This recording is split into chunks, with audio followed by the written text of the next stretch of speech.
So very please welcome to you all on my channel I my self to be Shiv Kumar Yadav. और जैसे कि हमने बात किया था कि हम एम लक्ष्मीकांत के पूरे चैप्टर का लाइन बाय लाइन वीडियो लेके आएंगे। So I had already start working on it और आज हम प्रीएम्बल ऑफ कॉन्स्टिट्यूशन की बात करने वाले हैं। Okay, preamble of constitution. और मुझे लगता है कि this topic is going to be very very very very much important. आप जितना कह लीजिए उतना कम है। हर एक साल और 2 साल में प्रीलिम्स में एट लीस्ट 1 और 2 क्वेश्चन, तो आप सोच सकते हैं कितना इम्पोर्टेंट है ये। एट लीस्ट मैं बोला, कम से कम। अच्छा, और मेंस प्रोस्पेक्टिव से क्यों इम्पोर्टेंट है? For answer writing. ये आपको कुछ ऐसे कीवर्ड प्रोवाइड करेगा, उसका डिफिनीसन, जो आपके पूरे पॉलिटी के एक माइंडसेट होता है उसको क्लियर कर देगा कि भाई साहब आप पॉलिटी में क्या पढ़ोगे, क्यों पढ़ोगे, पॉलिटी पढ़ना क्यों इम्पोर्टेंट है, क्या क्या कॉन्स्टिट्यूशन के एक्चुअल फीचर हैं, ये सारी चीज़ें बताएगा। So I think this is going to be the very very very much important for the UPSC aspirant and all the competitive student. So बिना टाइम वेस्ट किए हम स्टार्ट करते हैं। ओके,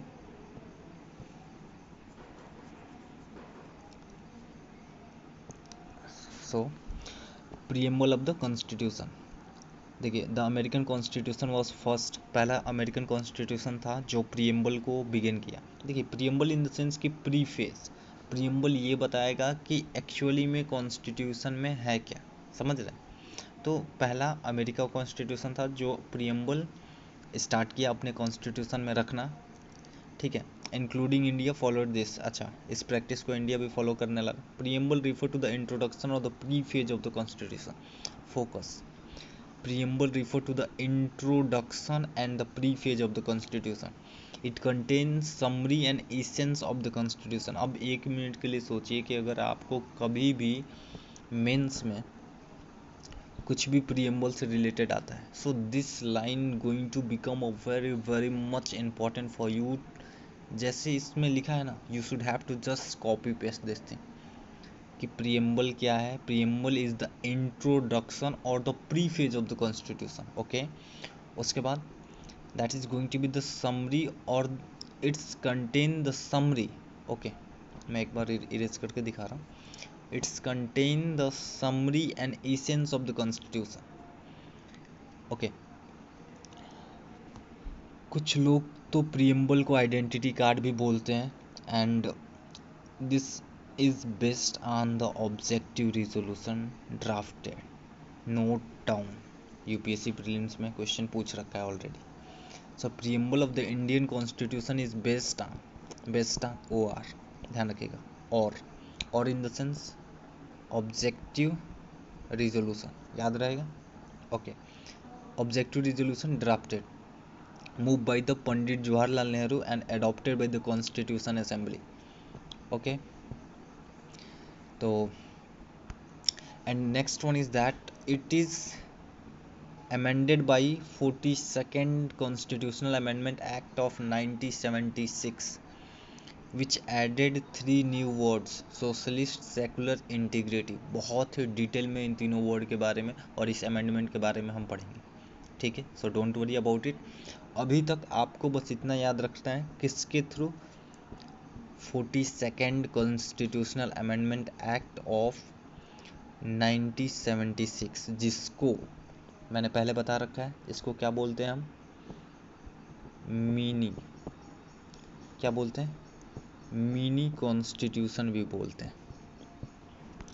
42nd, क्योंकि भाई साहब इतनी चीज़ें चेंज की गई इसमें कि आप विश्वास नहीं करेंगे। इतनी चीज़ें अमेंड की गई, इतनी नई चीज़ें ऐड की गई कि इसको मिनी कॉन्स्टिट्यूशन बोल दिया गया। समझ रहे हैं? इसको बोला गया मिनी कॉन्स्टिट्यूशन। मैं बार बार लिख रहा हूँ ताकि आपको क्लियरली याद रहे कि भाई साहब जो 3 वर्ड प्रीएम्बल में, कॉन्स्टिट्यूशन के प्रीएम्बल में ऐड किए गए थे, socialist, secular and integrity. Socialist, secular, integrity. वो मिनी कॉन्स्टिट्यूशन के थ्रू ऐड किए गए थे। Mini constitution in the sense 42nd constitutional amendment act of 1976 that set. Okay, मुझे नहीं लगता अब इससे मतलब अच्छे से तो पॉसिबल है, पर ठीक है, हम ट्राई करेंगे कि हम अपना बेस्ट दें। सो 3 वर्ड बेसिकली कौन कौन से वर्ड थे वो? Socialist, secular, integrity through the mini constitutional amendment act means 42nd constitutional amendment act of 1976। Next, text of preamble, बहुत ही सिंपल तरीके से, और जो इसमें लिखा हुआ है लाइन बाय लाइन आपको याद कर लेना है। अच्छा, मैं क्यों कह रहा हूँ कि लाइन बाय लाइन आपको याद कर लेना है? बिकॉज इसमें से कोई भी लाइन उठा के यूपीएससी प्रीलिम्स में पूछ सकता है। मैं बता रहा हूँ कि कैसे पूछ सकता है, ध्यान से देखिए। इसमें से कोई सी भी लाइन पूछ सकता है, ठीक है। आगे मैं बताऊंगा कि कैसे पूछ सकता है, ठीक है। तो हम स्टार्ट करते हैं कि आखिर में एक्चुअली में दिया क्या है इसमें। चलिए, so preamble in its present from read, okay, we the people of India, क्या लिखा है? We the people of India having solemnly resolved to constitute India into the sovereign, socialist, secular, democratic republic। In terms को बहुत ही बारीकी से ध्यान से देखिए। क्या बोला है?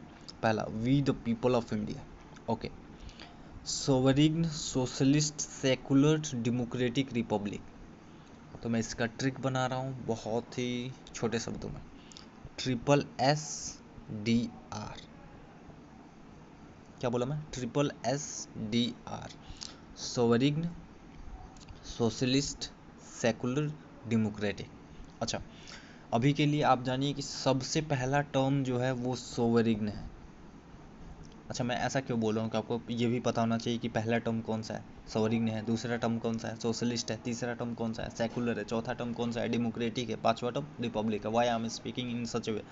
क्योंकि भाई साहब यूपीएससी प्रीलिम्स इतनी बुरी तरीके से खेलता है ना, you can not able to expect कि वो क्या पूछ सकता है।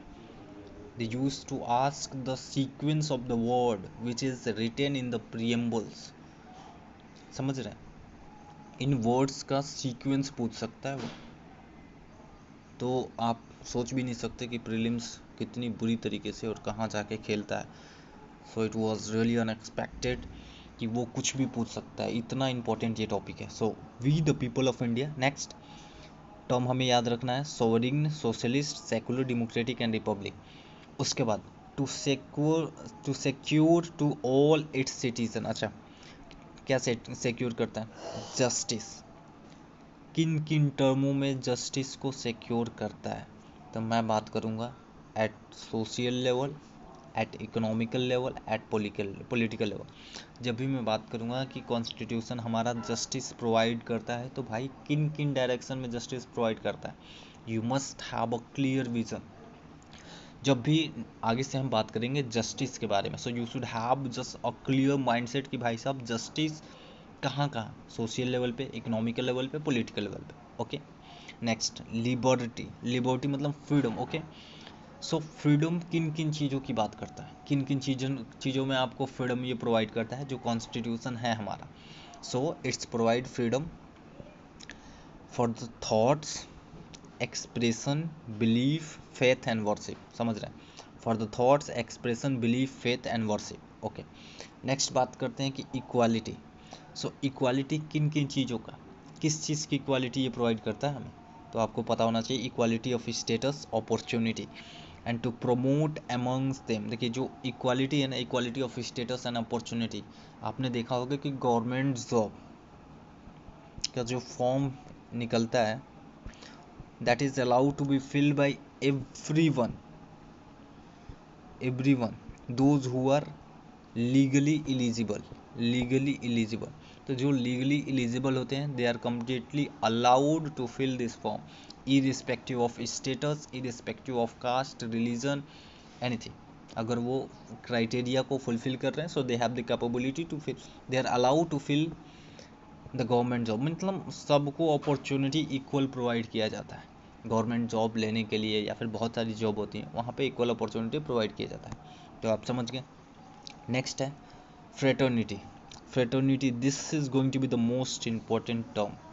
भाईचारा हम एक शब्द में बोलते हैं brotherhood, okay, a sense of brotherhood, और क्या बोलते हैं, भाईचारा ही बोलते हैं। Assuring the dignity of individual and the unity and integrity of the nation, ये हमें एश्योर करता है कि भाई हर उस इंडिविजुअल की डिग्निटी को, उसकी यूनिटी को, मतलब एक होता ना सोल, उसको जिंदा रखने में और नेशन के इंटीग्रिटी को मेंटेन करने में it's play a very significant role, जिसको हम भाईचारा बोलते हैं। और constitution itself provide mechanism to just expand all this term, कि हम सोसाइटी में इन सारी चीज़ों को एक्सपेंड करें, लोगों को बताएं। जैसे आप पढ़ रहे हो, so you I think you are capable to understand कि how you should have to be in our society. Whenever you are going to interact with the people, you should have to interact with them in a very polite manner. Not I mean that you are going to interact with them कि भाई साहब मैं तो ये कर रहा हूँ, तैयारी कर रहा हूँ, I have this that knowledge, what the मैं बोल नहीं सकता वो सारे वर्ड, लेकिन हाँ, जब भी आप कभी भी सोसाइटी में इंटरेक्ट करो, so you must have the capability to interact in a very polite manner, you have the capability to treat everyone with the respect, irrespective of their belongingness, irrespective of their work, irrespective of gender, irrespective of caste and religion. You have this capability, and if you don't, just build it inside of you, being an aspirant. And when you are capable, I think you are understand the benefit, means जो भी मैं बोल रहा हूँ उसका benefit आप समझ सकते हो, ओके। तो आज से अपना सिद्धांत बना लीजिए कि this is going to be the my theory, that whenever I am going to interact with the people in our society, so at that time I must have to be act in a very polite manner, in a very caring manner, in a very good manner, not because they deserve, because I am the educated person, and being an educated you have at least इतनी अच्छी quality तो होनी चाहिए आपके अंदर, समझ गए। तो वही सारी चीज़ें कॉन्स्टिट्यूशन भी एश्योर करता है भाई, भाईचारा एश्योर कर रहा है, अब इससे ज़्यादा क्या चाहिए। यूनिटी, डिग्निटी के बारे में बात कर रहा है, इंटीग्रिटी के बारे में बात कर रहा है, ओके। अब नेक्स्ट टॉपिक पढ़ते हैं। In our constitution assembly this 26 day November 1949 do hereby adopt, enact and give to the over self the अच्छा देखा, बहुत ही प्यार से सुनिएगा। 26 नवंबर 1946, अच्छा क्या हुआ था भाई साहब इस दिन? इस दिन हमने कॉन्स्टिट्यूशन को एडॉप्ट किया था। क्या किया था? एडॉप्ट किया था। दूसरा, इनेक्ट किया था, ओके। तीसरा क्या है? हमने ले लिया था, ठीक है। हमें कॉन्स्टिट्यूशन दिया गया था, जो भी कॉन्स्टिट्यूशन कमेटी बनी थी, जो कॉन्स्टिट्यूएंट असेंबली थी, उसने कॉन्स्टिट्यूशन को फ्रेम किया और कहा कि लीजिए भाई, हम इंडिया को ये कॉन्स्टिट्यूशन दे रहे हैं और आज से ये कॉन्स्टिट्यूशन एडॉप्ट किया जा रहा है बाय इंडियन अथॉरिटीज़, ओके। तो क्या हुआ था? हमें कॉन्स्टिट्यूशन दिया गया था, ओके। किसने दिया था? जो भी कॉन्स्टिट्यूशन असेंबली में बैठे थे, जिन्होंने कॉन्स्टिट्यूशन को फ्रेम किया, ओके। उन्होंने कहा कि भाई लीजिए, हमने आपका कॉन्स्टिट्यूशन बना दिया, अब आप ले लीजिए। और बहुत ही सिंपल सी बात सुनिए, दिमाग को बिल्कुल ओपन करके, हम इस दिन इसको एडॉप्ट किए, इम्प्लीमेंट नहीं किया, समझ रहे? We had just adopted on 26 November 1946। हमने इसको 1949, oh sorry 1949, I am sorry. कहते हैं ना कभी कभी mindset, oh I am sorry for this. यहाँ पे 1949 होगा, मैंने बाई मिस्टेकली 46 लिख दिया था, ओके। 1949 जैसे कि यहाँ पे लिखा हुआ है, मैं थोड़ा सा फ्लो में ध्यान नहीं दिया, ओके। सो 1949, तो 26 नवंबर 1949 के दिन एडॉप्ट किया गया था, उस दिन इम्प्लीमेंट नहीं किया गया था। इम्प्लीमेंट कब किया गया था? तो आपको पता होगा, 26 जनवरी